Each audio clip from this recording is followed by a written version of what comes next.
Olá, turma! Vamos dar continuidade aqui nos nossos conteúdos, né, do segundo módulo. Hoje a gente vai comentar algumas questões do banco de questões que está disponível no Sponte de vocês, do conteúdo de eletrólise, tá? É o segundo conteúdo que a gente tem de eletroquímica. O primeiro a gente trabalhou no vídeo anterior, que era sobre pilhas, né? E hoje a gente vai entrar nesse segundo processo, que é o processo inverso ao funcionamento de uma pilha. Então, só para lembrar, né? Pilhas são aquelas reações de óxido-redução na qual você tem um processo espontâneo de transferência de elétrons. Os elétrons saem do anodo e vão para o cátodo. Na eletrólise, ela é aplicada em processos não espontâneos. Na pilha é espontâneo, na eletrólise é não espontâneo. Aqui o que a gente faz é utilizar de uma bateria, de uma pilha, de alguma corrente elétrica, para aí gerar uma oxirredução, uma reação de oxirredução. Então, separei algumas questões para que a gente comente, tanto o conteúdo teórico quanto o conteúdo, né, que a gente chama de eletrólise qualitativa.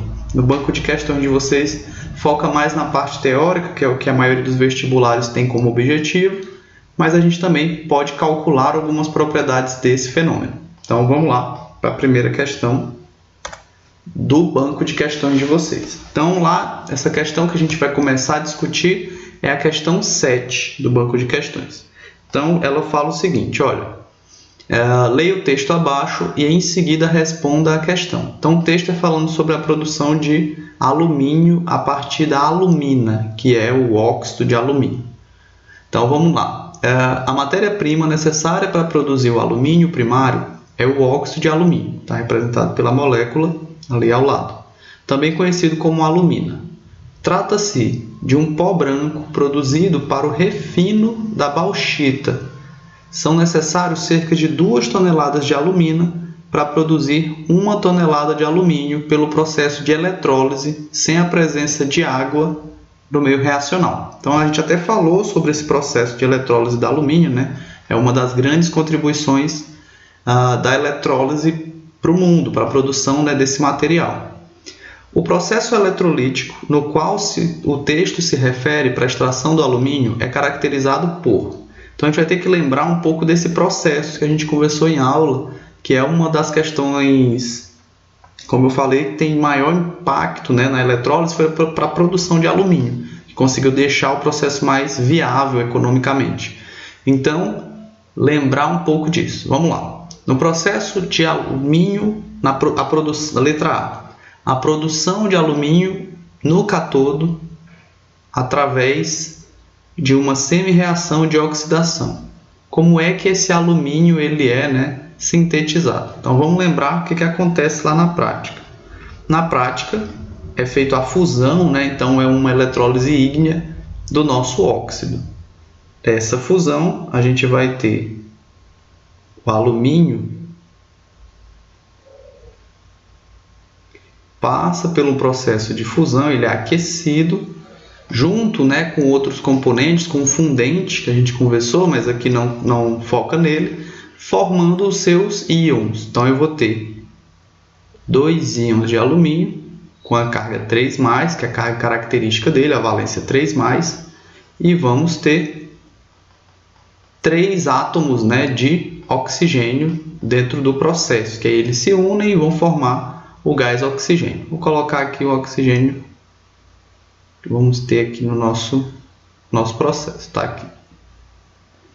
2+ cada um deles, 2- cada um deles, quer dizer, tá aqui. Então, o nosso foco é no alumínio, né? O oxigênio vai interagir com outros componentes, para a gente não temos muito interesse neles na nossa questão. Então, na eletrólise ígnea é o material puro, eu pego a alumina e faço a fusão dela sem misturar, sem diluir em água. E aí eu vou ter esses 2 componentes em maior quantidade, tá? Não é só esses componentes que a gente vai ter a presença do fundente, né, mas em menor quantidade, e aí vamos ter carvão também dentro do processo por conta dos eletrodos de grafite. Mas aí para o nosso foco da questão, por enquanto a gente vai olhar para isso. Então, lembrando do que é uma eletrólise, né, que é esse processo eletroquímico não espontâneo, eu vou ter sempre 2 eletrodos ligados à bateria. um eletrodo vai estar ligado ao polo positivo e o outro eletrodo vai estar ligado ao polo negativo. Isso é ligado a uma bateria, então não é a espécie química que define, não é porque é cobre ou porque é zinco igual numa pilha. Aqui é a bateria que define. Onde eu ligar, que polo eu ligar da bateria, eu vou ter o eletrodo daquela carga. Esses eletrodos recebem uma classificação igual a gente chama a pilha, de catodo e de anodo. Só que aqui o processo é o contrário. Na pilha, o anodo é o negativo, é quem vai doar elétrons, e o catodo é positivo, é quem vai receber. Na eletrólise, o nome inverte. Quem é negativo fica como catodo. Quem é positivo é o nosso anodo. Por que muda, né? Como a gente conversou, o processo ele é contrário, mas quimicamente o que acontece no anodo da pilha e da eletrólise é a mesma coisa. Então, no anodo da pilha, o que acontece é uma oxidação, perdas de elétron. No catodo, acontece uma redução, ganho de elétron. Aqui a mesma coisa vai acontecer. Só muda a definição, porque na pilha um é negativo e o outro positivo. Só muda isso, mas quimicamente a mesma coisa vai acontecer. Redução no catodo, oxidação no anodo. Perde elétron no anodo, ganha elétron no catodo. Beleza? Então vamos lá. No nosso caso, o que as questões vão girar em torno principalmente é dessa atração do nosso íon, que está fundido lá, o alumínio, por um desses dois eletrodos. Então a letra A pergunta. Na letra A ela vai afirmar, que a produção de alumínio ocorre no catodo. Então vamos lá, o alumínio é de carga positiva, né? O íon alumínio está com a carga positiva. Ele vai sofrer atração por qual dos dois eletrodos? Pelo negativo. Então, de fato, os íons alumínios vão entrar em contato com o nosso catodo. Eles vão se aproximar, né, por diferença de carga do catodo. O que acontece quando eles entram em contato com o catodo? Como a gente conversou, eles vão receber elétrons. Catodo, redução. Anodo, oxidação. Então aqui a letra A está dizendo a produção de alumínio no catodo através de uma semi-reação de oxidação. O que acontece no catodo? Redução, tanto da pilha quanto da eletroquímica, da eletrólise, quer dizer, é o mesmo processo, só muda a carga, né? Então, sempre que o elemento entra em contato com o catodo, o que ele faz é reduzir, receber elétrons. Então, já foi aqui, não está correto porque não tem oxidação. O alumínio vai receber os elétrons e aí vai se tornar um sólido. Ele vai sair desse estado aqui. Eles vão receber elétrons, para esse caso 6, né? Cada átomo com 3, e ele vai formar alumínio sólido, metálico, estável, sem carga nenhuma. Então, quando faz a fusão, forma o íon. Esse íon, ao se ligar ao catodo, recebe os elétrons e forma o átomo metálico, né? Sem mais a presença do oxigênio. Primeira, então, já foi. Segunda, letra B. É uma eletrólise ígnea, pois dessa forma o alumínio é produzido no anodo através de uma semi-reação de oxidação. A eletrólise é do tipo ígnea? É sim, só que porque não tem água no processo, não é dissolvido em água. Só que o resto da afirmação da letra B não está correta, pois dessa forma o alumínio é produzido no anodo. O alumínio não é produzido no anodo. Se ele tem carga positiva, ele não sofre atração por um eletrodo positivo, né? Os opostos se atraem, então ele não tem como se ligar aqui. Então também está errada essa informação. Já era, fechou aqui. Vamos lá para a letra C. Na ausência de uma fonte externa de geração elétrica, devido ao meio de reação não aquoso, possibilitando a formação do alumínio metálico. A letra C também está errada. Ela está dizendo que o processo pode acontecer sem o uso de uma bateria, que o processo seria espontâneo. O que a gente verifica? Que não, a gente não vai ter uma pilha aqui formada. Para produzir o alumínio, como a gente conversou, o alumínio, né, esse método de produção, ele acontece por eletrólise. Então, a eletrólise precisa de uma fonte de geração elétrica. Se fosse o caso de uma pilha, aí não precisaria, mas uma eletrólise sempre vai precisar. Letra C é errada. Letra D é uma eletrólise não aquosa, porque a água teria prioridade de descarga no cátodo, produzindo o gás hidrogênio. Vamos olhar essa afirmação, né? O que a afirmação diz para a gente? Que não dá para fazer de maneira aquosa, tem que ser sempre ígnea. Por quê? Porque se tiver água junto, a água rouba essa prioridade aqui de reação. E aí nisso a gente vai ter que lembrar daquelas regrinhas que a gente conversou, né? Quando eu tenho a água junto com o elemento, quando é uma eletrólise aquosa, vai haver uma disputa entre os espaços, entre os eletrodos. O H+ da água disputa o eletrodo negativo, o cátodo. A hidroxila, que é o H-, disputa o eletrodo positivo, que é o ânodo. Então, sempre que tiver água no processo, a gente vai ter que lembrar daquelas regrinhas. Deixa eu apagar aqui para a gente anotar essas regras, relembrar, né? Então, a regra é a seguinte. O nosso cátodo, ele vai ser disputado pelo H+. Então, a água, quando tem água no processo, a água se dissocia, se divide em dois íons, H+ e OH-, que é a hidroxila. Qual é o que vai interferir na nossa reação? O H+, porque ele vai disputar com o alumínio, o íon alumínio. Então, a disputa é entre os dois. O alumínio vai querer o cátodo, ou o catodo, e a água também, o H+ da água também quer. Eles ficam ao redor do cátodo. Quem é que ganha a disputa? Aí existem algumas regras da química que dizem quem ganha essa disputa. Então, H+ só vai ganhar se for um metal da família 1A ou 2A, ou se for o íon alumínio.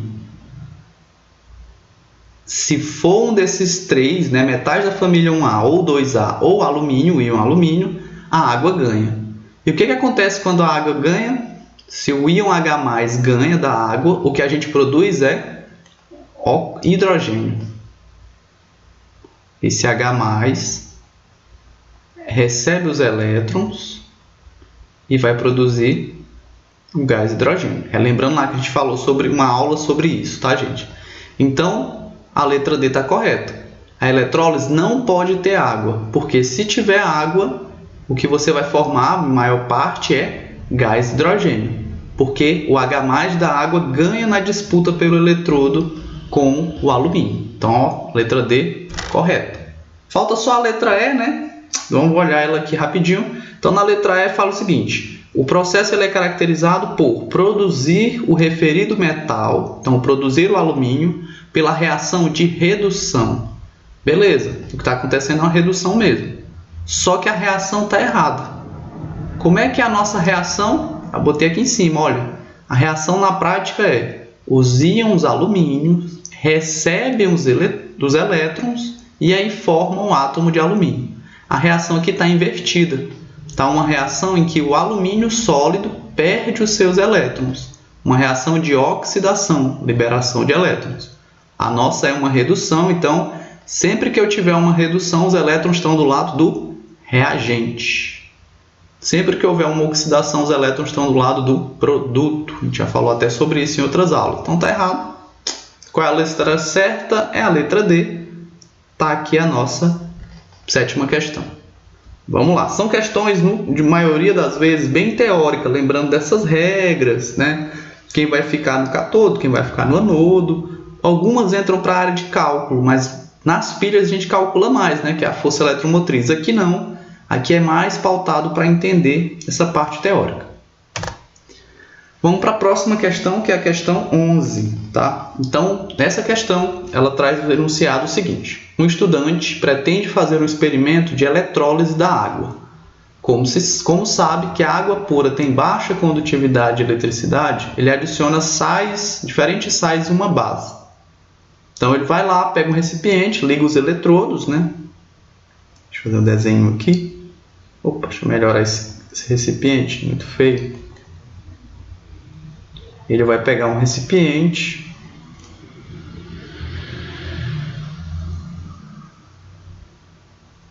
e vai colocar uma certa quantidade de água. Então, vai colocar um eletrodozinho aqui.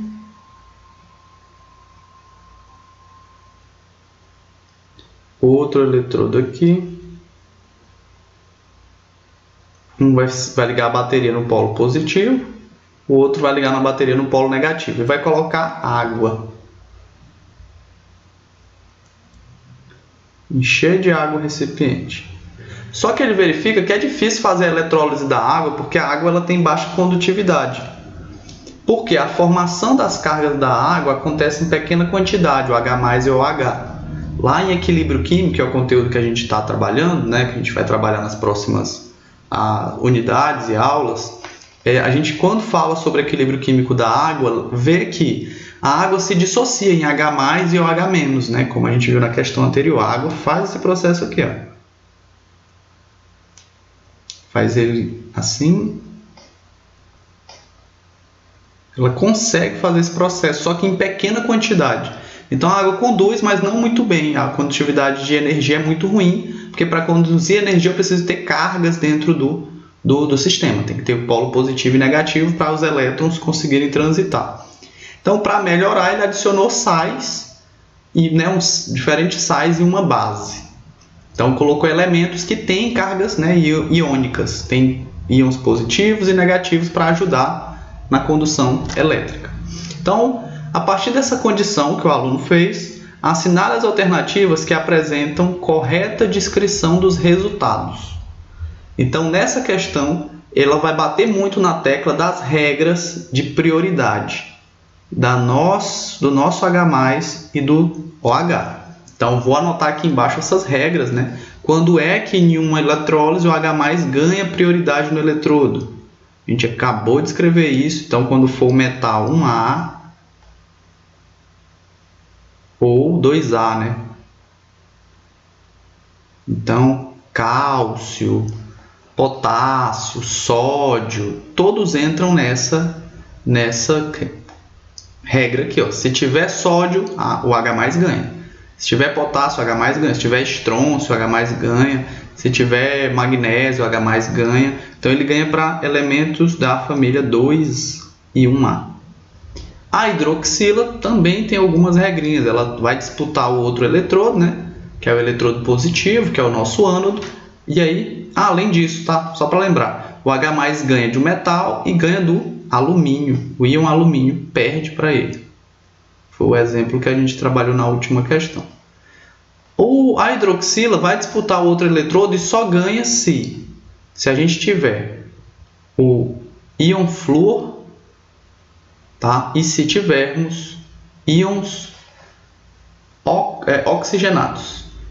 Ânions oxigenados, íons negativos, né? Oxigenados. Então, ânions com oxigênio.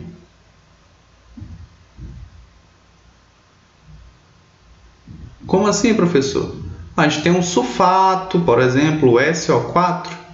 Ele, quando está dissolvido em água, ele fica nessa forma aqui, ó. Opa, 2-, tá? Representação correta. Ele fica desse modo aqui. Então, todos os compostos... O que é um ânions oxigenados, né? Não é que só tem o oxigênio. Ele tem que ter oxigênio na sua composição. Eles vão perder para o OH. Beleza? Então, vamos lá. Quando o H+ ganhar, o que é produzido? Gás, hidrogênio. Quando a hidroxila ganha, o que é produzido? O gás, oxigênio. Hidrogênio, quando o H+ ganha, oxigênio, quando a hidroxila ganha, OH-. Beleza? Vamos a partir disso aqui para ver nossa situação. Então, vamos lá. Ao adicionar a primeira afirmação, vamos ver se está correto ou não. Ao adicionar cloreto de sódio, ele obtém hidrogênio e oxigênio na eletrólise. Quando eu adiciono cloreto de sódio, o que eu vou estar adicionando dentro do recipiente? Eu vou ter aqui íons para disputar os eletrodos, né? Eu vou ter o íon sódio e a gente vai ter o íon cloro. Então, eles vão disputar com quem? Com o H+ e com o OH-, a hidroxila. Quem vai disputar o quê? A disputa vai ser cloro, hidroxila sódio H+, tá? O íon sódio H+. Quem ganha na disputa? É só olhar as regras. Olha, o nosso sódio é da família 1A. O H+ sempre ganha de metais da família 1A. Então, na nossa reação 1, né, a gente vai ter a formação de hidrogênio. Tá correto? O hidrogênio vai ser formado porque o sódio vai perder para o H+, quando eles forem disputar o nosso eletrodo, né, o nosso cátodo.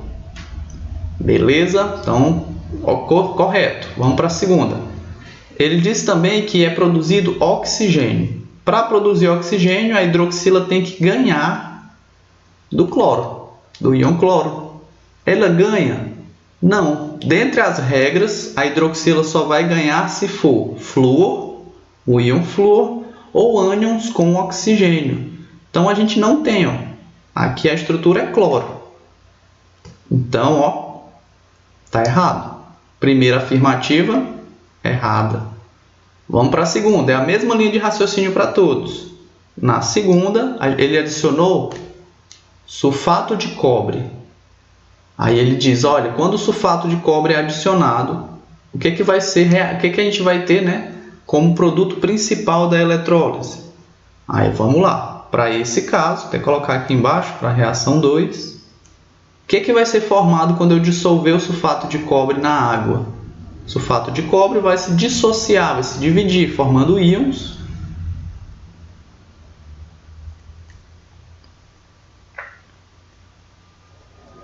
Esses dois íons. Eles vão disputar com o H+ e o OH. Se eles ganharem, se o H+ ganha, forma hidrogênio. Se a hidroxila ganha, forma oxigênio. Olhando aqui, vamos olhar para as regras, né? Quando é que o H+ ganha? Quando for um metal da família 1A ou 2A, ou quando for alumínio. Cobre é das famílias 1A e 2A? Não, cobre é um metal de transição. Tá? Então, cobre não entra nessa regra. Portanto, o H+ perde e se forma o cobre metálico, ele que vai se ligar ao eletrodo, né, negativo. Então, ó, já está errado a afirmativa. Ele diz que a gente obtém hidrogênio. Errado também. Vamos lá para a quarta, né? Já está errado aqui, não precisa nem olhar a outra. Mas vamos só para comparar. O sulfato vai ganhar ou vai perder da hidroxila? Pelas nossas regras, ele perde. Quando a hidroxila ganha, né? Quando o sulfato perde, o que é formado é oxigênio. Então, nessa segunda afirmação, não tem hidrogênio, mas tem oxigênio. A hidroxila ganha do sulfato, segundo as regrinhas que a gente tem na eletrólise. Mas está errada a afirmação porque ele diz que tem hidrogênio. A quarta é o seguinte: ao adicionar hidróxido de sódio, soda cáustica, NaOH, ele obtém hidrogênio e oxigênio na eletrólise? Vamos lá. Ó. O que vai acontecer quando eu dissolver em água? Vai haver uma dissociação, vai formar uns íons. Vai ficar sódio e o H-, que é uma hidroxila, que é a estrutura dessa base. A disputa agora vai ser H+ com sódio, hidroxila com hidroxila. Então a hidroxila vai ganhar, porque não tem como ela perder, ela está disputando com ela mesma. Qual é o produto que a gente tem quando a hidroxila ganha? Gás oxigênio. Então, ó, o oxigênio já é produzido nessa situação aqui. Porque está disputando com ele mesmo, não é outro elemento, então de certeza eu vou ter o produto final sendo o oxigênio. O hidrogênio, o H+, vai ganhar do sódio? É só lembrar das regrinhas, né? Sódio, família 1A, perde para o H+, ele ganhando esse elemento, né? Vamos ter como produto o hidrogênio. Então tá aqui, ó, na quarta, a afirmação está correta. Quando adiciona hidróxido de sódio na água, o que a gente vai ter é a produção de hidrogênio e de oxigênio. Para a oitava, O elemento é o sulfato de sódio. No sulfato de sódio, está dizendo que quando o aluno colocar aqui dentro do eletrodo, né, da cuba eletrolítica junto aos eletrodos, o que ele vai ter é hidrogênio e oxigênio. Será que isso acontece? Vamos olhar aqui, né? O que acontece quando se dissolve essa substância em água? Ela se dissocia formando... São 2 sódio, né? Cada um aqui. E forma também o sulfato. Tá aqui os nossos elementos. Sulfato. Eles vão disputar com o H+, e o H- da água. Eles ganham, só lembrar, o sódio perde. Como o sódio perde, forma hidrogênio. O sulfato ganha ou perde? O sulfato perde. Quando o sulfato perde para a hidroxila, o que acontece? Forma-se oxigênio. Então, a afirmação 8 também está correta. A última afirmação não fala diretamente sobre a reação, vai falar onde é que vai acontecer cada coisa. Fala assim, no ânodo e no cátodo, ele obtém, respectivamente, hidrogênio e oxigênio na eletrólise. Então, está dizendo que no ânodo a gente tem hidrogênio, no cátodo a gente tem oxigênio. Turma, será que isso acontece ou não? Aí vamos só olhar aqui, ó. O H+ forma o nosso hidrogênio. O H+ vai ser atraído pelo nosso polo negativo. Quem é que é o polo negativo? Cátodo. É o inverso da pilha, né? Quem é que é o polo positivo? Ânodo. Então, desse modo, é só observar. O H+ se liga com quem? Com o cátodo. Onde é que vai ser realizada a produção de hidrogênio? No cátodo. A afirmação está dizendo que é no ânodo. No ânodo, produz hidrogênio. No cátodo, produz oxigênio. E é o inverso. O H+ se liga ao ânodo e produz o hidrogênio. A hidroxila se liga ao cátodo e produz, ou ao ânodo, e produz o oxigênio. Hidrogênio no cátodo, oxigênio no ânodo. Então, está errado também. Dessa questão, então, a gente pode dizer que somente a afirmação 4 e 8 estão corretas. Todas as outras estão incorretas, então é uma questão que você soma, né? Então, somando os dois, o resultado ficaria 12, né? E aí, fechou a nossa questão. Beleza? Vamos para a próxima questão, que é a questão número 15, tá? Essa questão aqui é bem interessante. A gente vai trabalhar, voltar a falar de alguns conceitos aqui. A gente também vai falar sobre prioridade quando não é água, né? Se existe prioridade de reação no eletrodo quando nós não tivermos água, porque a água são essas regrinhas que a gente conversou.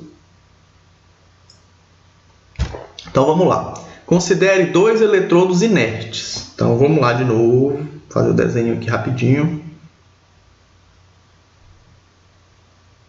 Ficou meio torto, porque a canetinha digital é mais difícil da gente conseguir controlar o punho. Deixa eu ver aqui rapidinho. Deixa eu melhorar o desenho. Melhorou? Só um pouco. Então aqui é o nosso recipiente. Vou ter os eletrodos aqui dentro. Eu vou ligar a bateria, né? Polo positivo, polo negativo.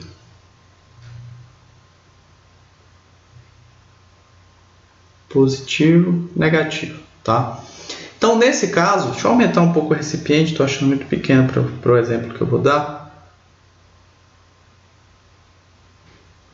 Vamos observar o seguinte.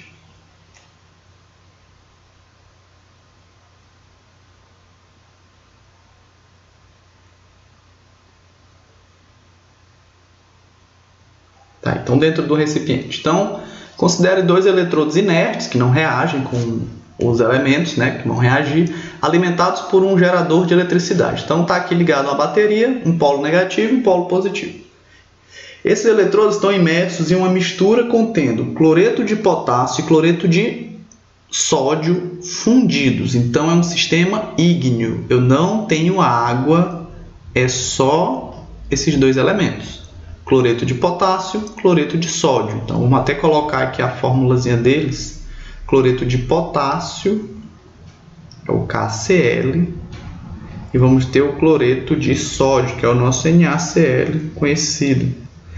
No processo de fusão, a gente vai, dividir eles, dissociar, eles vão formar cargas. A gente vai aquecer ele até ele formar o íons. Tá aqui. Então, eles foram fundidos, eles estão desse jeito aqui dentro do recipiente. Nesse processo, é possível produzir potássio, sódio metálico e gás cloro. Beleza? Então, ele vai ter essas possibilidades, potássio e sódio metálico e o gás cloro. Assinale qual é das alternativas, que está correta aqui, quais se enquadram. Então, vamos lá. Para saber, comentar um pouco sobre a questão, eles deram as reações de redução e mediram o potencial de redução de cada uma delas. Então, a reação de redução do potássio, está aqui o potencial. Esse aqui é o valor que ele tem para realizar essa reação. Do sódio, do cloro e do ouro. Tá? Ele te dá desses quatro, porque é daqui que a gente vai tirar as informações. Beleza? Então, vamos lá. Primeira afirmativa diz o seguinte: esse processo é chamado de eletrólise aquosa. Aí vamos relembrar, No nosso processo, quando a gente tem que fundir os componentes sem adição de água, é uma eletrólise do tipo ígnea. Então, tá errado esse a primeira afirmação. A segunda afirmação fala o seguinte: obtém-se o gás, o gás cloro, que é o que eles falam aqui que é produzido, no eletrodo ligado ao polo positivo do gerador. Vamos ver se faz sentido, Quando a gente dissolveu os elementos, eles ficaram aqui dentro do recipiente, eu tive potássio, o íon potássio, a gente teve o íon cloro, o íon sódio e o íon cloro. O gás cloro é produzido a partir do íon cloro, Quando ele se liga a um eletrodo, acontece a reação e forma o gás. Observando os eletrodos, para qual dos dois ele vai? Se o íon cloro é de carga negativa, ele vai sempre ter atração ao eletrodo positivo, que no caso é o nosso ânodo, Na classificação a gente chama de ânodo. Então, ele se liga aqui, libera o elétron e forma o cloro, o gás cloro. Então, a segunda afirmação diz que a gente obtém o gás no eletrodo ligado ao polo positivo. Está correto. É aqui que a gente obtém o gás, porque o cloro vai sempre correr, vai sempre querer se ligar ao eletrodo positivo, porque ele é um íon de carga negativa. Quarta afirmação, afirmação 4. O sódio metálico se forma mais facilmente que o potássio metálico. Será que isso é verdade? O professor tem como ver a disputa dos dois? Porque os dois vão disputar qual eletrodo? O negativo, Tanto o potássio quanto o sódio vão querer se ligar a esse eletrodo. Quando é água, a gente tem aquelas regrinhas. E quando não tiver água, tem como? Tem como. Se você conhece o potencial de oxidação ou de redução, a gente consegue verificar quem vai ganhar nessa disputa. O que acontece no nosso eletrodo negativo? O teu íon recebe elétrons da bateria. No cátodo acontece a redução, recebe elétrons para formar a espécie metálica. Então seria o sódio, ia chegar nele lá, o íon sódio, ia receber um elétron e ia se tornar sódio metálico. O potássio, do mesmo jeito, o íon potássio ia chegar lá, a bateria dá um elétron para ele e ele ia formar o potássio metálico. Não teria mais essa carga positiva, uma ausência de carga negativa.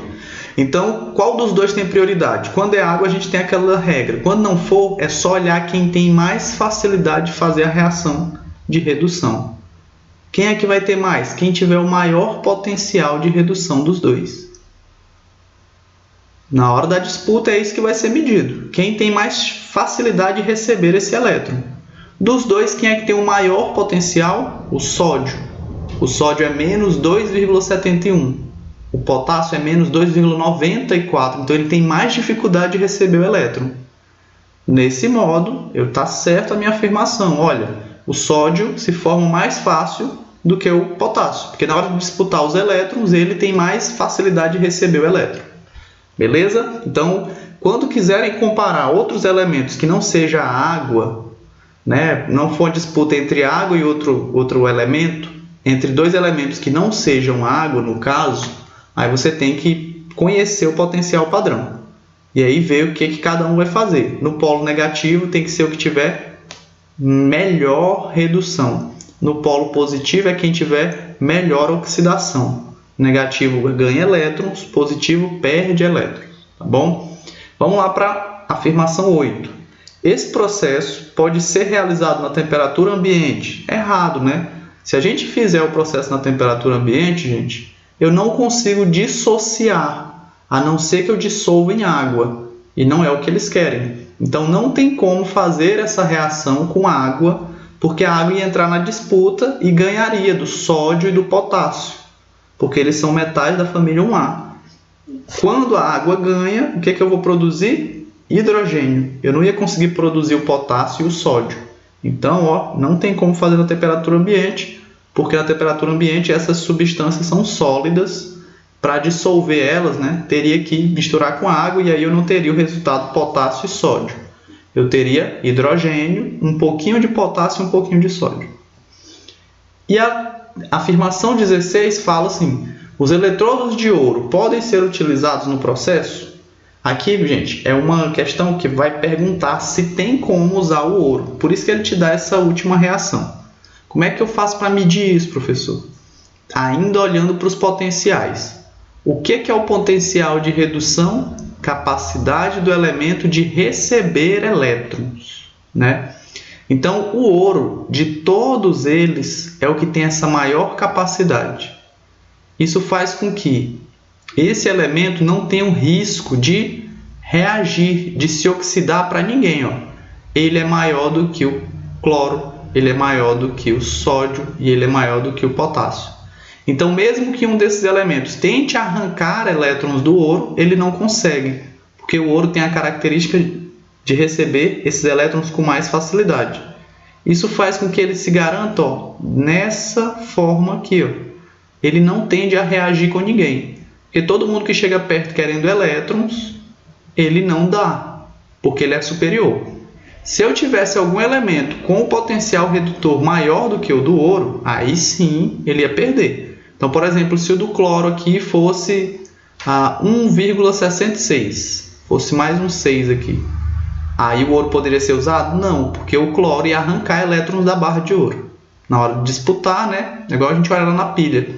O ouro ia perder e ia ter que dar elétrons para o cobre, para o cloro, quer dizer. Mas como nenhum deles se enquadra desse jeito, o ouro sim pode ser utilizado.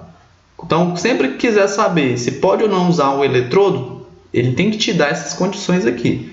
Se não te der, aí tu vai no chute básico sempre, que é platina, metais nobres, ouro ou grafite, que é reativo, mas né, é utilizado em algumas situações. Agora, se ele te der o potencial, é só tu olhar quem tiver o maior potencial de redução, que vai manter ele máximo possível desse jeito. Se tiver o maior de oxidação, professor, não, quem oxida doa elétrons. Então, quem for o maior potencial de oxidação é aquele que não pode ser usado como eletrodo, porque ele vai reagir muito fácil. Na maioria das vezes a gente trabalha só com redução, então sempre quem for maior é o mais estável. Beleza? Então tá aqui a nossa afirmação. Então desse conjunto a gente tem que a afirmação 2, 4 e 16 são as corretas, tá? Então se eu somar todo mundo dá 22 aqui a resposta final. Beleza? Então vamos para a próxima questão, que é a questão número 18. Essa questão número 18, ela trabalha o conceito também de eletrólise, só que aqui ela apresenta a eletrólise aquosa, tá? Diferente do outro, que era ígnea, só o elemento ali sem água, né? Os elementos fundidos. Aqui tem a presença de água. Então, sempre que tiver água, tem que lembrar das regrinhas da água lá. Então, vamos lá. A eletrólise é um processo não espontâneo utilizado na decomposição de compostos químicos através da passagem de corrente elétrica e é classificada em ígnea ou aquosa, né? Um químico decidiu fazer a eletrólise aquosa do nitrato de nitrato de sódio, em condições adequadas e com o uso de eletrodos inertes, de acordo com a figura. Então, ele pegou a substância, colocou dentro do recipiente, né? E a substância vai se dissociar, vai ter o íon sódio e vai ter o conjunto nitrato. Ela vai se dissociar, tá? Formando esses dois. E aí, nesse caso, vai ficar dentro da solução aqui disposta junto com a água, né? Que vai ter o H+, e a hidroxila. E eles vão disputar esses eletrodos. Então, vamos dizer que esse eletrodo aqui está no polo positivo e o outro está no polo negativo, tá? Esse aqui vai estar no polo negativo, esse aqui vai estar no polo positivo. Só para exemplificar. Tanto faz a ordem aqui, a gente escolhe. Então, está aqui sobre condições adequadas e com uso de eletrodos inertes de acordo com a figura. Assim, pode-se afirmar que o químico. Aí vamos lá observar. Quem é o eletrodo de polo negativo?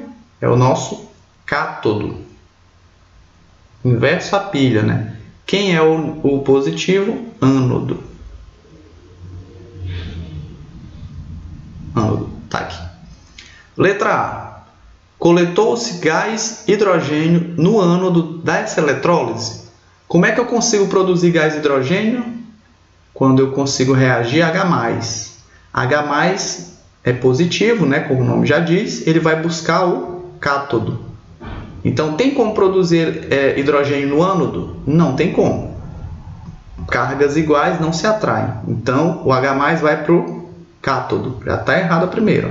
Não tem como. Observou-se que ao final da eletrólise, o pH da solução ficou básico. O que eles tentam trazer aqui? Que quando terminou a eletrólise, a gente tinha um excesso de OH-, que é uma substância, né? É um componente presente na maioria das bases fortes. Então, eles estão supondo que na hora da reação, só o nitrato reagiu e sobrou OH-. Ficou básico porque sobrou a hidroxila, que aí, né, vai formar a soda cáustica, ela pode se ligar a outros componentes e vai ficar mais básico. Quando a gente estudar pH, né, que a gente vai estudar nas próximas aulas de equilíbrio, o pH é diretamente relacionado a essas quantidades. Quando eu tenho mais H+, eu tenho ácido. Quando eu tenho mais OH-, eu tenho base. Tá? Então, se diz que ficou mais básico, é porque diz que está sobrando esse elemento. Ele não está reagindo muito bem no eletrodo. Como é que eu consigo observar isso? É só ver quem é que está, né, ganhando essa disputa. Qual é a regrinha lá do OH-? O OH- ganha da disputa com flúor e com ânions oxigenados. O que é um ânion? Um elemento de carga negativa, né? Um íon de carga negativa. Esse aqui é oxigenado? É um componente, né, com oxigênio. É uma estrutura com oxigênio. Então, o H+, ganha. Quando ele ganha, ele reage, formando oxigênio. Gás oxigênio. Então, o que acontece na prática? Não fica básico, porque se o H+ vai embora, no final da reação, eu não vou ter uma quantidade boa de OH+, eu vou ter mais NO3, né, o nitrato. Então, também está errado. Letra C. Observou-se a formação de sódio metálico no polo negativo da eletrólise. Tem como formar sódio? Tem, mas ele está disputando com H+.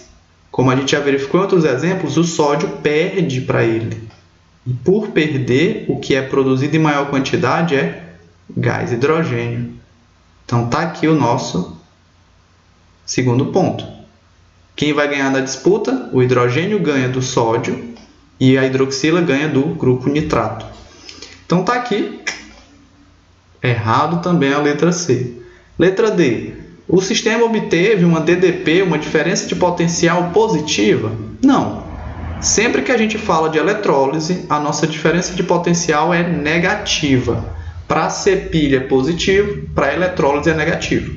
Então eu preciso de elétrons para fazer com que o processo aconteça. Então, também está errado. Sobra só a letra E por eliminação, né? Mas a gente consegue comprovar ela. O que diz? Olha, a letra E fala: obteve-se como reação global a seguinte equação. Quais foram os elementos que reagiram em maior quantidade? Somente o H e o H+.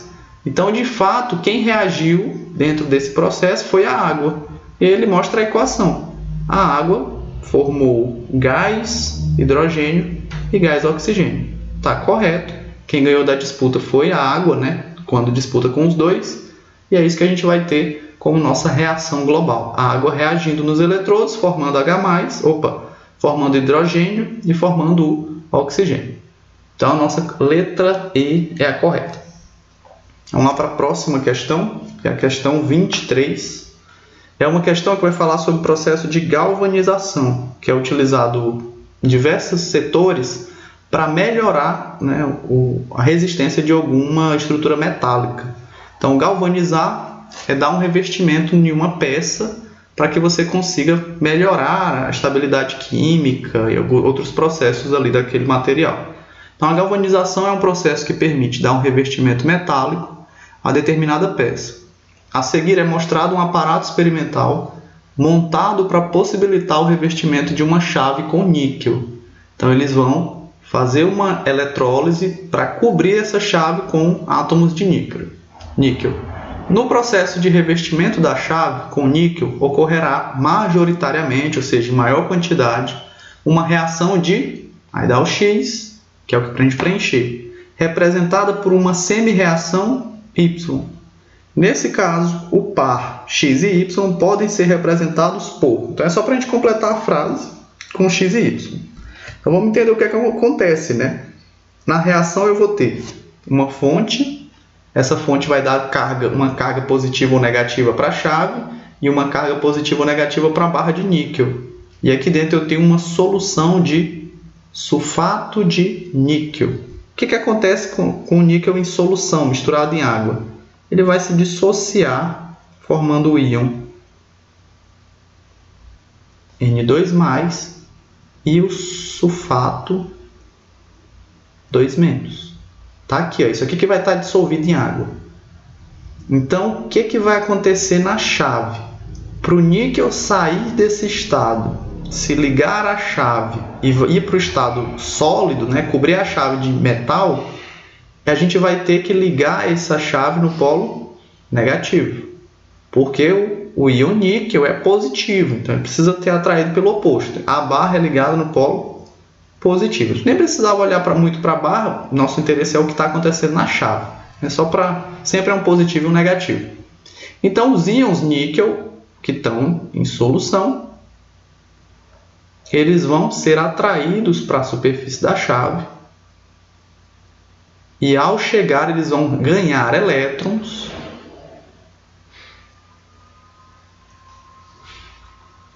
saindo do estado iônico, dissolvido em água, e se tornando um metal. Que é esse metal que vai cobrir a chave para aumentar, né, fazer um revestimento ali que melhora as propriedades químicas. Então, o que acontece no processo? O íon níquel, ele recebe elétrons. Quando você recebe elétrons, você está fazendo uma redução. Então, a letra A, B e E tem redução. Mas a única que apresenta a equação química correta é a letra E. O íon níquel 2+, recebe 2 elétrons, formando o níquel sólido na superfície da chave. Então, está aqui, ó, letra E é a correta desse processo. Professor, não consigo lembrar quando é que é 2+, ou quando é, né? Com o tempo de prática de exercício, vocês vão começar a entender, tem como calcular isso pelo NOx, por exemplo. Então, a gente consegue fazer essa determinação por NOx. Mas o que também você vai conseguir ao longo do tempo?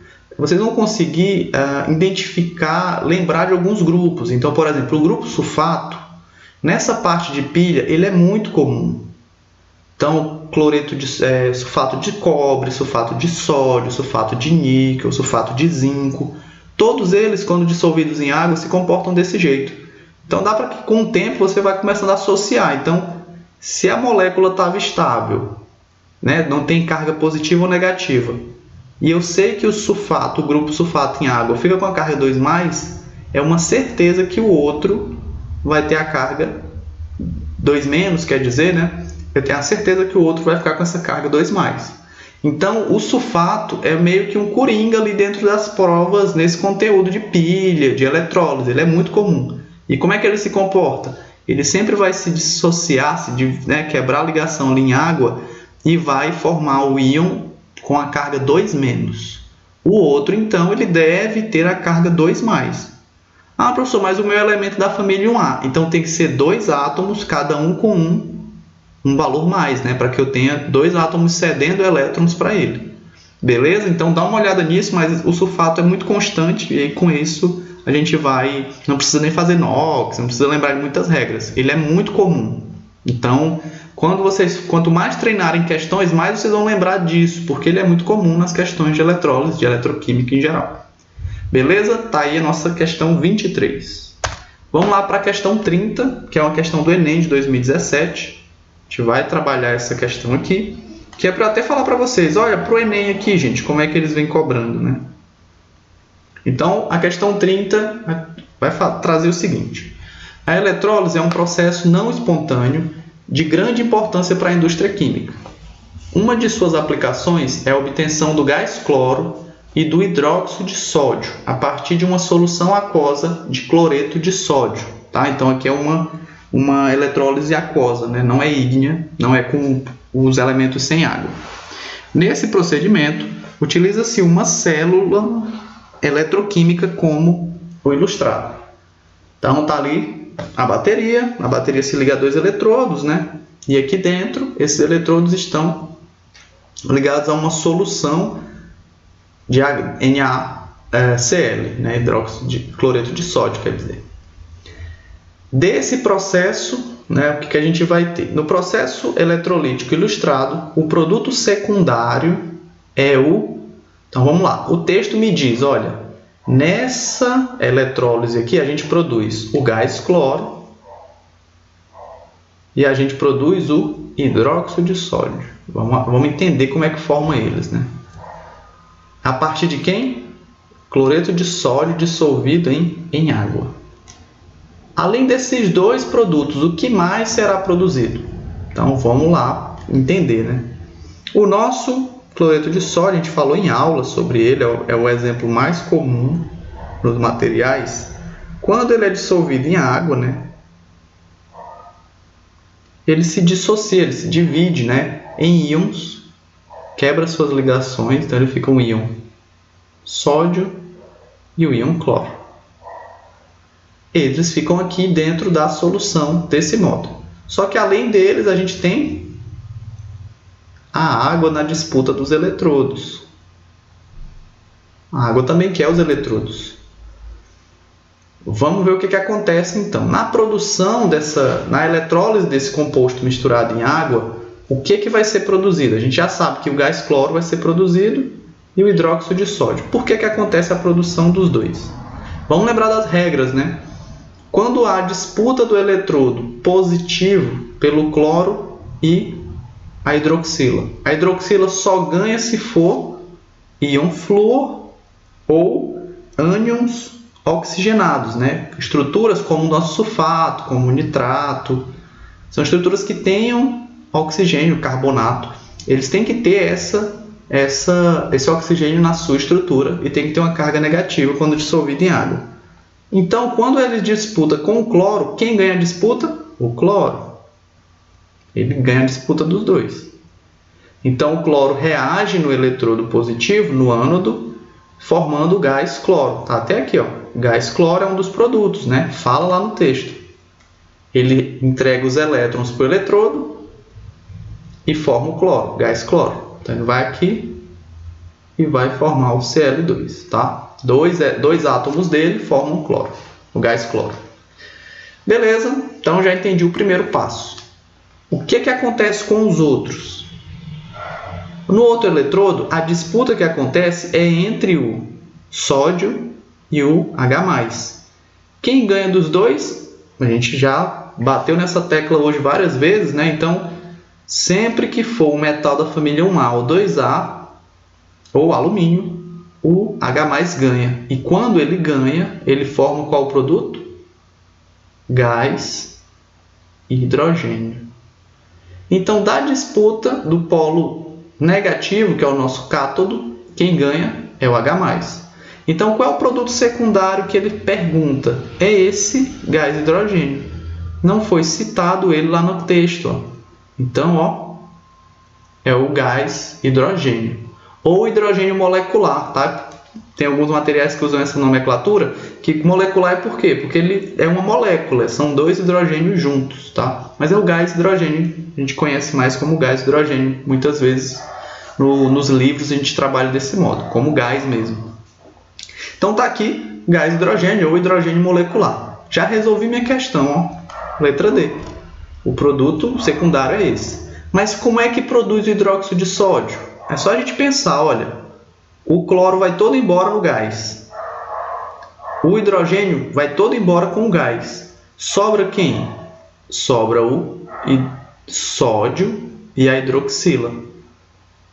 Aí a água vai secando, e aí o que a gente vai ter, né, ao longo do tempo é o hidróxido de sódio. Então, a água que sobra depois do tempo de reação, que o cloro foi embora, e o hidrogênio, é uma água rica em íon sódio e hidroxila. Depois a gente tira e é só secar a água.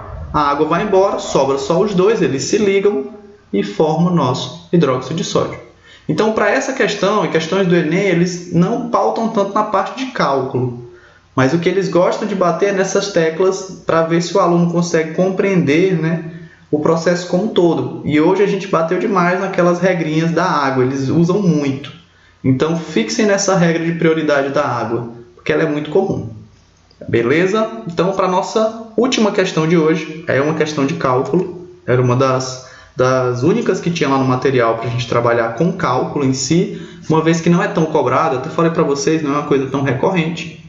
É a questão 1, lá do Sponte, da lista de eletrólise.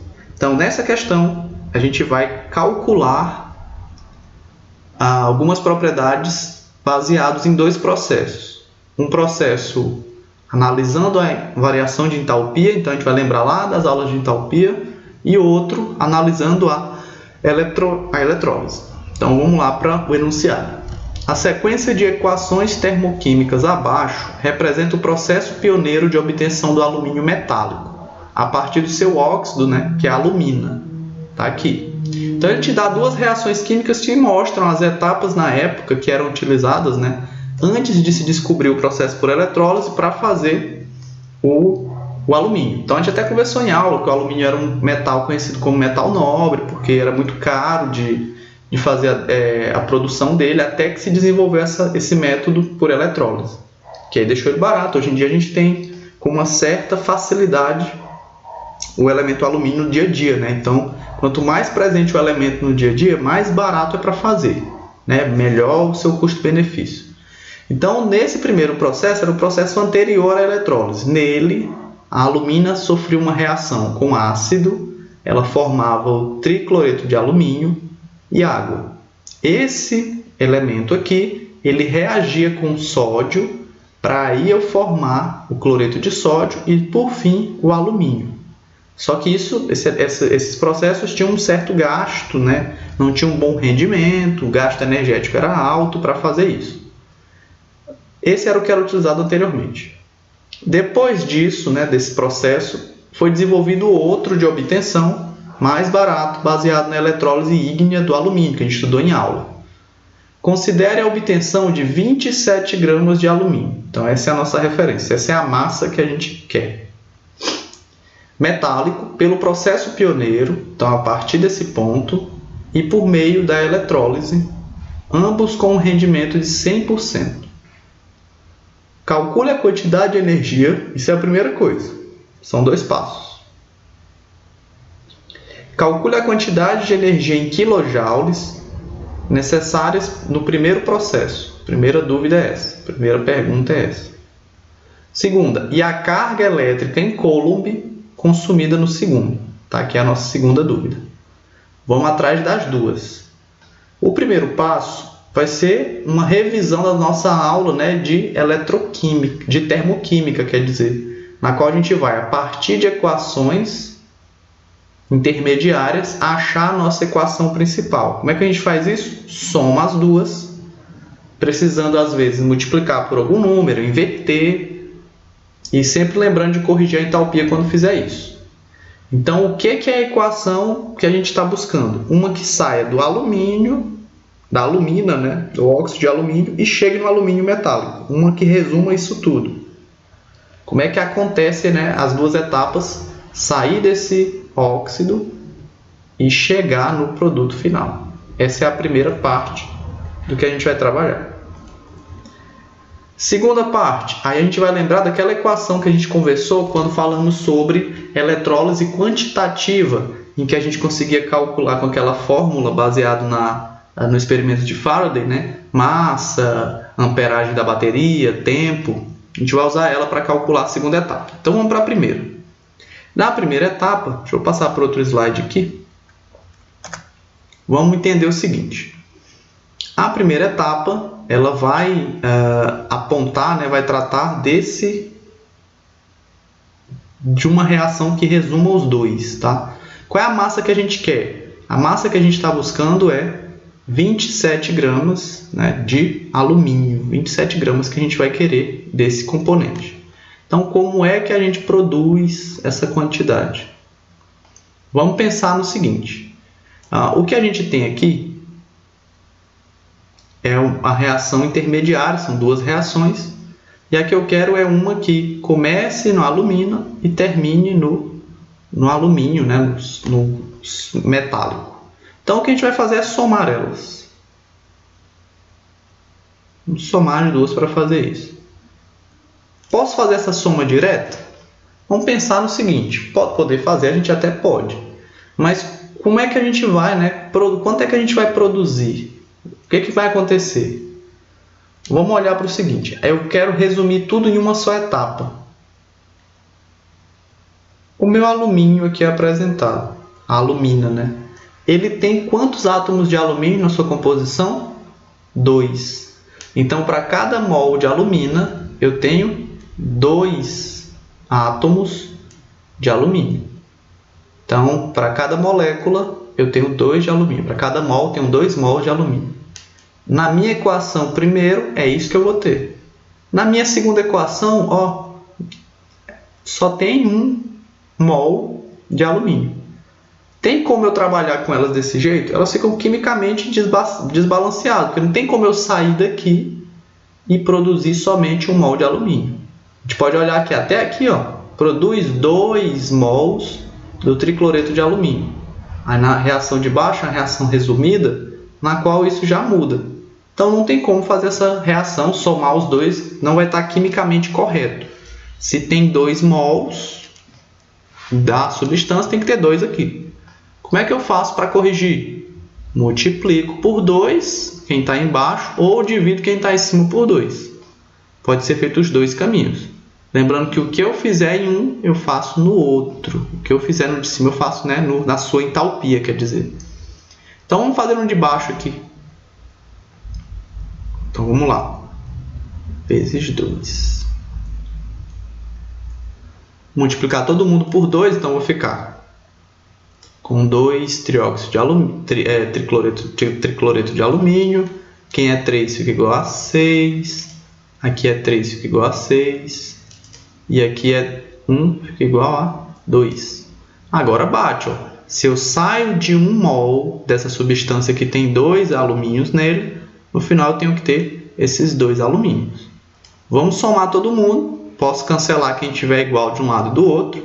Então eu posso vir, ó, tricloreto de alumínio, ó, é a mesma quantidade. Tem mais algum que eu posso cancelar? Não. Então vamos descer aqui e colocar, ó, alumina mais 6 HCl mais 3 sódio resulta em, vamos botar aqui 3 águas mais 3 NaCl, 3 mols, né, dessa substância, mais 2 mols de alumínio metálico. Está aqui a nossa reação completa para esse processo. Qual é o nosso ΔH, né? O que acontece com o ΔH aqui? O que a gente vai observar é o seguinte, olha, para o nosso processo, né, para a nossa resolução, o que a gente vai ter é, se eu multipliquei por 2 essa equação de baixo, eu vou multiplicar também por 2 a nossa entalpia. Então, a entalpia que era 420, por ter o dobro de componentes, ela também dobra para 800. 410 vai para 820. Então, a entalpia total é a soma das entalpias da etapa 1 e 2, e o nosso ΔH para esse exemplo fica igual a menos 460 mais 820. E o resultado é 360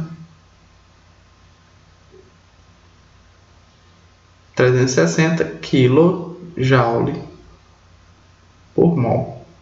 KJ/mol. Está aqui apresentado a quantidade de energia que a gente vai ter para esse processo de reação, para esse caminho aqui de reação.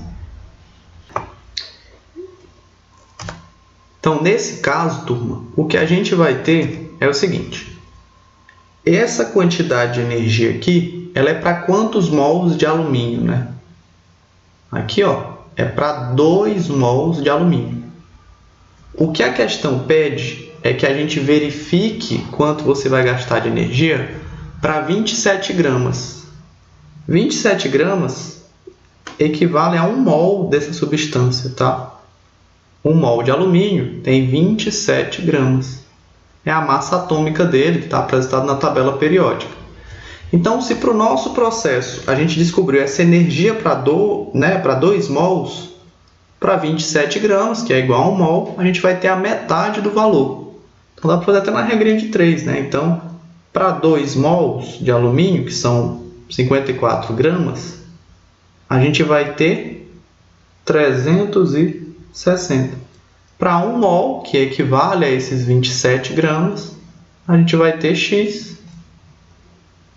X é igual a 180 kJ. Então, a quantidade de energia para produzir somente 1 mol da substância é 180 kJ. Então, poderia, por exemplo, aqui em cima, em vez de ter multiplicado a de baixo por 2, dividir a de cima por 2, para manter 1 mol aqui. Então, turma, é ter atenção no que ele pediu. Se ele pedisse, né, para saber só a energia para produzir, ele sempre tem que te dar uma quantidade. Ele deu para a gente 27 gramas, que equivale a 1 mol de alumínio. Esse é o primeiro passo. Então, já foi a primeira pergunta, né? 180 kJ. Como é que a gente faria isso na segunda etapa?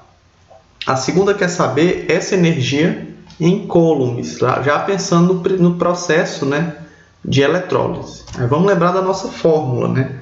Para calcular a nossa eletrólise, né, os princípios de eletrólise, a gente vai ter essa fórmula aqui. A massa que foi produzida é igual a massa atômica ou molecular, tá, vezes I, que é a amperagem da bateria, vezes T, que é o tempo que a bateria funcionou, dividido por 96.500. Isso aqui é a constante de Faraday, que ele descobriu no experimento, equivale a carga para a quantidade de coulombs para 1 mol de elétrons, vezes N, que N, para lembrar, né, é o número de elétrons de valência. Então, o que acontece na eletrólise do alumínio? O alumínio vem, fica no estado iônico, né?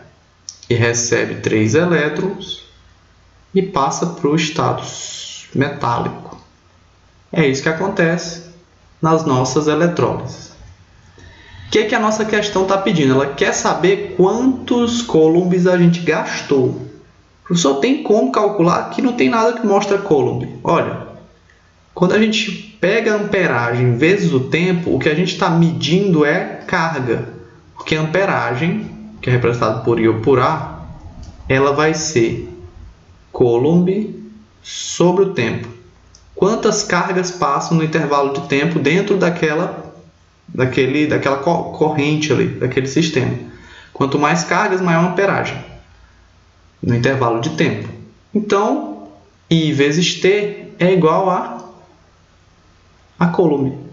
I vezes T é igual a quantidade de carga em coulomb, que é representado por Q, depende, né, do material.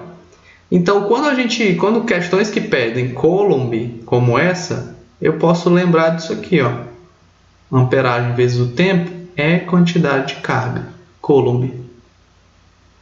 E aí o que a gente quer, o que a questão está pedindo é essa quantidade de cargas aqui. Vai representar pelo Q maiúsculo, tá, gente? Para não ficar confuso para vocês, esse Czinho aqui, vou representar pelo Q. Então, posso reescrever, ó, massa é igual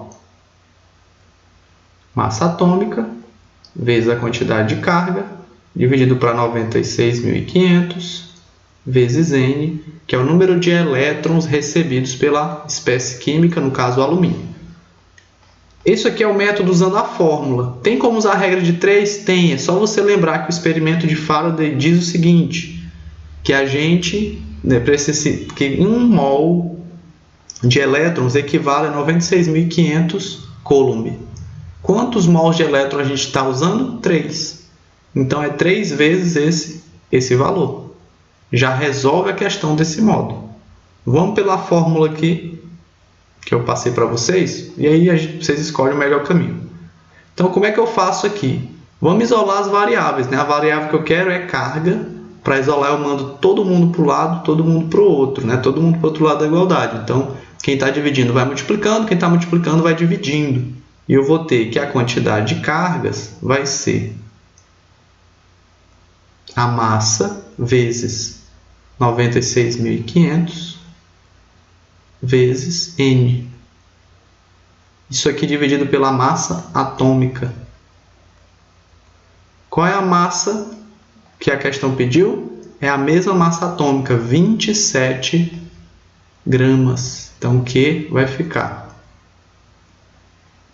27 vezes 96.500 vezes N, que é o número de elétrons recebidos, 3, número de mols de elétrons, né, ou o número de valência, dividido pela massa atômica, que é 27.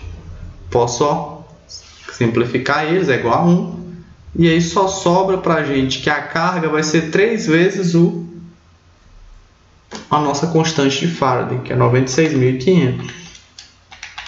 Que o resultado é 289.500 coulomb. Professor, eu não quero fazer pela fórmula. Dá para fazer por regra de 3? Sim, só lembrar que 96.500 equivale a 1 mol de elétrons. No nosso experimento foram quantos mols necessários para transformar o alumínio em metal? O íon alumínio? 3. Então, 3 mols equivale a quanto? Então, fica 3 vezes 96.500, que é igual a 289.500 coulomb. Quando é que eu vou usar a fórmula, professor? Aqueles casos que a gente conversou. Aqui no banco de questões de vocês, a fórmula não foi necessária nas questões, eu procurei mais questões de cálculo, mas fica aqui o uso da fórmula, porque nela você consegue calcular a massa, o tempo, a amperagem. Se for questões pedindo só coulomb, aí é lembrar do experimento de Faraday, que é um experimento que consegue comentar isso, né? Ele conseguiu medir quantos coulombs é preciso para fazer a transferência de 1 mol de elétrons. Então, turma, esse era o nosso conteúdo de hoje. Até o próximo vídeo, a gente vai falar sobre a temática de equilíbrio químico. Qualquer dúvida, me procurem. Valeu, gente!